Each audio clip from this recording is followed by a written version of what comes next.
Olá, como vai? Iniciamos mais um MesaCast, a história da foto. Recebendo hoje, então, o professor Virgílio Cacheta Reis, o doutor em História e professor da disciplina de História Contemporânea da Universidade de Brasília.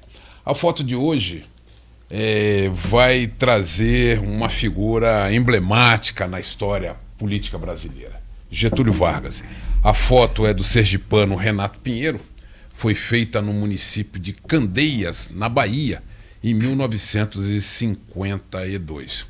Renato Pinheiro conta, então, que ele estava acompanhando o presidente Getúlio nessa ida ao interior da Bahia, e um engenheiro mostrava para Getúlio Vargas um capacete de proteção que estava coberto com petróleo. E aí foi dado, o próprio engenheiro disse para o presidente Getúlio Vargas: presidente, coloque a mão em cima, veja como é o petróleo, sinta a densidade do petróleo, alguma coisa como essa. Enquanto os outros fotógrafos estavam trocando chapa para fazerem fotografias, o Renato Pinheiro então aproveitou para tirar essa foto, que ficou sendo uma foto única de Getúlio com a mão no petróleo, mas que vem se repetir mais à frente em outra oportunidade, não, professor? Sim. É uma foto tão sugestiva, né? Em um momento tão oportuno, que vira selo na época de Juscelino Kubitschek, e depois, quase mais de meio século depois, né? Dentro de uma outra linha do trabalhismo, um presidente também vai repetir a cena, certamente inspirado, né?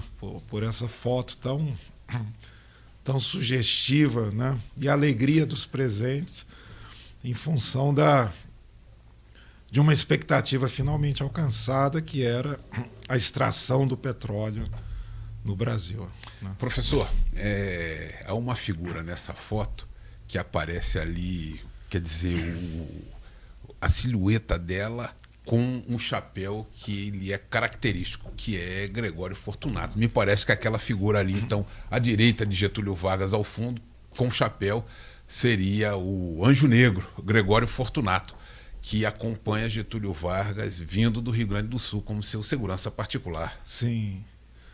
Getúlio, ainda que durante a ditadura, né, passou por momentos de tensão, né, um deles até hoje, com várias versões, é um acidente que há quando ele vai para Petrópolis, que não se sabe se a pedra, o pedregulho, descolou-se naturalmente ou se teria sido um atentado, por exemplo.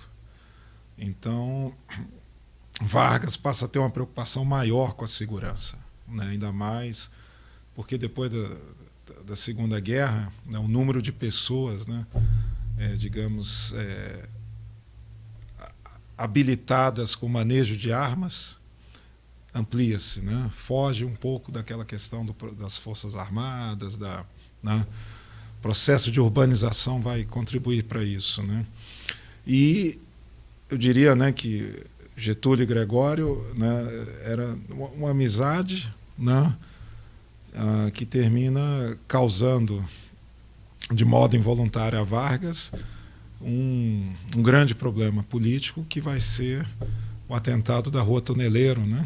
E nós vamos ter oportunidade ainda de comentar futuramente com uma outra foto essa questão da queda de Getúlio Vargas. Professor, ultranacionalistas e entreguistas, então, duelaram pela questão do petróleo no Brasil. Situe a gente nesse contexto. Havia uma perspectiva de que o Brasil não deveria se industrializar por dois motivos. Porque jamais seria possível a sociedade brasileira alcançar os mesmos patamares da Europa, dos Estados Unidos, do Canadá, do Japão, né? Então não deveria insistir num caminho em que ele sempre estaria atrás. O outro, relativo à questão interna, era o fato de que, mesmo industrializado, o Brasil não teria mercado consumidor, em função da desigualdade social extrema, né, que vem desde a formação da nossa sociedade, né? Uma sociedade que, infelizmente, né, enxerga na desigualdade algo natural e não algo a ser corrigido, né, ao longo do tempo. Então, advogavam estas pessoas, com estes dois argumentos, o porquê do Brasil não se industrializar. Por outro lado, havia os que, fundamentados nos exemplos dos Estados Unidos e da Europa, diziam sim que era possível se industrializar no curto prazo e se aproximar das grandes potências, né? E que, nesse sentido, até pela questão da segurança nacional, um país deveria ter uma indústria forte, que era o exemplo já desde o século XIX, com a Guerra de Sucessão nos Estados Unidos, com a Guerra Franco-Prussiana, depois com a Primeira Guerra. E isso é estruturado de um modo mais forte com o movimento dos militares na Turquia, que vai influenciar os jovens oficiais no Brasil, os jovens turcos, né? E vai se usar até essa marca. Então, Monteiro Lobato, né, vai figura ser importante nessa questão do petróleo é nosso. Influenciado pelos Estados Unidos, né, na questão da disseminação da cultura, da leitura. Ele havia sido funcionário da Embaixada Brasileira nos Estados Unidos. Também, né, vai ser um defensor, né, digamos, da melhora do cultivo agrícola no Brasil, da industrialização. Vai fundar a editora junto com um membro da família Silva Prado, e vai ser um ardoroso defensor da extração do petróleo, que já desde a Primeira Guerra Mundial havia demonstrado a superioridade britânica, da frota britânica, diante dos seus inimigos, já em função dessa transição do vapor para o emprego do petróleo.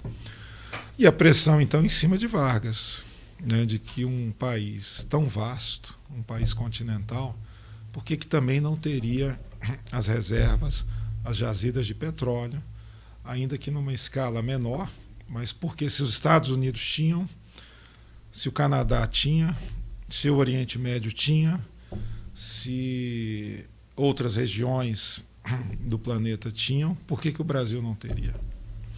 Então, Monteiro Lobato vai ser um dos que acreditam que o Brasil deveria insistir nisso.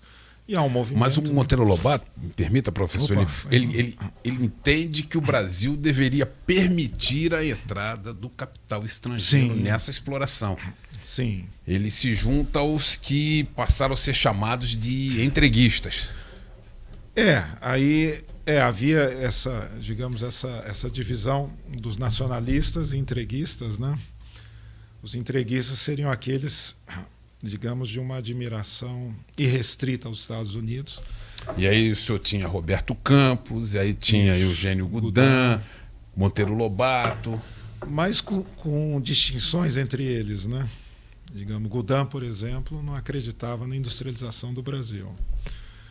Monteiro Lobato, sim, né?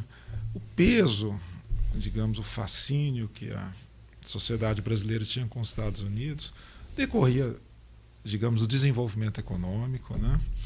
E da vitória fundamental sobre o nazifascismo, né? Sobre a extrema-direita europeia. Ainda, enfatizo, né, que os Estados Unidos também discriminassem sua própria população, né? Ainda levariam anos, né, até a década de 60 para que o Superior Tribunal eliminasse finalmente as últimas leis, né, de discriminação racial, e todo um processo doloroso, inclusive com mortes, né?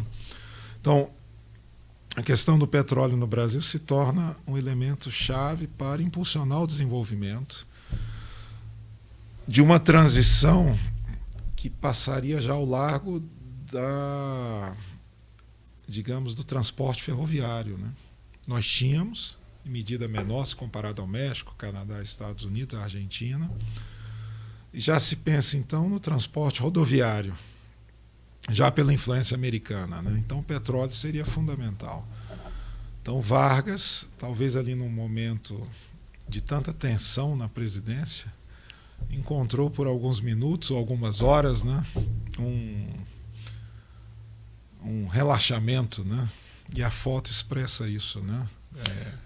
Professor, o Getúlio Vargas envia o projeto, então, da questão do petróleo em 1951 para o Congresso. Entra pela Câmara e a Câmara faz a sua apreciação e deixa o monopólio encravado, então, na proposta. A matéria vai para o Senado. Chega no Senado, o Senado abre para participação do capital estrangeiro. Emendada a matéria, ela volta para a Câmara e a Câmara praticamente alija, retira todas as emendas que o Senado havia feito, tornando, então, permitindo a participação do capital internacional. E Getúlio Vargas, então, assina uma legislação que traz o monopólio estatal para a exploração do petróleo no Brasil. Foi considerado uma questão de segurança nacional, né? O petróleo ser, digamos, a exploração, o refino, né? Digamos, todo o processo é uma questão de segurança nacional. As Forças Armadas vão ter um papel importante, um segmento, inclusive, um familiar da Espírito Santo Cardoso, né? Felicíssimo Cardoso. O Felicíssimo Cardoso, né? Que viria a ter um membro depois na presidência da República, né? Que reverteria todo o processo. Curiosamente, né? Felicíssimo Cardoso entrando como nacionalista, né? E o descendente dele, Fernando Henrique Cardoso, presidente quando o monopólio é quebrado. É quebrado, né? Talvez a história psicológica possa explicar isso, né? Essa questão familiar, né? E certamente influenciou, ainda que seja pouco citado na história do Brasil, o contexto do Oriente Médio e adjacências com o Irã, por exemplo, né? Que passava por uma discussão não da nacionalização, mas de uma cobrança maior das remessas de lucro, e que vão terminar desaguando em 53 em um golpe em que o primeiro-ministro Mossadegh é expulso, né, Então, eu imagino que o comportamento do governo britânico, o comportamento do governo americano, em função das suas multinacionais petrolíferas, vão ter impacto no parlamento brasileiro, nas Forças Armadas brasileiras, de modo que o país pudesse se resguardar, porque não teria condições de fazer um enfrentamento econômico, político e militar, sem sombra de dúvida, com os Estados Unidos, ou com os Estados Unidos e com a Inglaterra. E a certeza, digamos, dessa expectativa viria anos depois, quando Inglaterra e França vão invadir o Egito por conta do Canal de Suez. Quer dizer, então, a presença de empresas estrangeiras significava um grau de instabilidade grande. Uma desestabilização nos governos de países em que houvesse essa produção petrolífera. Agora, curioso, professor, que essa questão o petróleo é nosso, é um momento em que se juntam o Exército e as esquerdas do país. Né? Isso, a União Nacional dos Estudantes, né? Influenciada por Moscou, né? Quer dizer, pelas diretrizes, né? E que se juntam ao setor nacionalista das Forças Armadas. Né? É um momento curioso da história brasileira, porque Vargas era anticomunista. Né? Então, o grupo dele era anticomunista. Né? Mas, nesse momento, há essa aliança tática, né? Para resguardar uma riqueza e que fez hoje da Petrobras, né, com todas as críticas que têm de ser feitas, né, como no ambiente democrático é possível fazer, né, uma das empresas de maior capacidade do mundo, né? A Petrobras hoje é uma empresa que pode ser ombreada a qualquer corporação petrolífera do planeta, né? Então, isso não significa que não possa haver mudanças, né, do ponto de vista gerencial, né, do ponto de vista da remuneração, da composição do preço, mas o fato é que a Petrobras se tornou uma empresa de reconhecida eficiência, né, depois aí de décadas, né? Ela foi sendo preservada, na medida do possível, por diferentes regimes, né, ao longo dessas últimas décadas no Brasil. Nós então ouvimos as considerações, as explicações, as curiosidades do professor Virgílio Cacheta Reis a respeito dessa foto do sergipano Renato Pinheiro, uma foto tirada em 1952 no município de Candeias, no interior da Bahia. A gente agradece a você que nos acompanhou e agradece ao professor Virgílio essas explicações que ele nos deu, essa aula, essa verdadeira aula que ele nos deu sobre Petrobras, Getúlio Vargas, o petróleo é nosso. Até uma próxima oportunidade.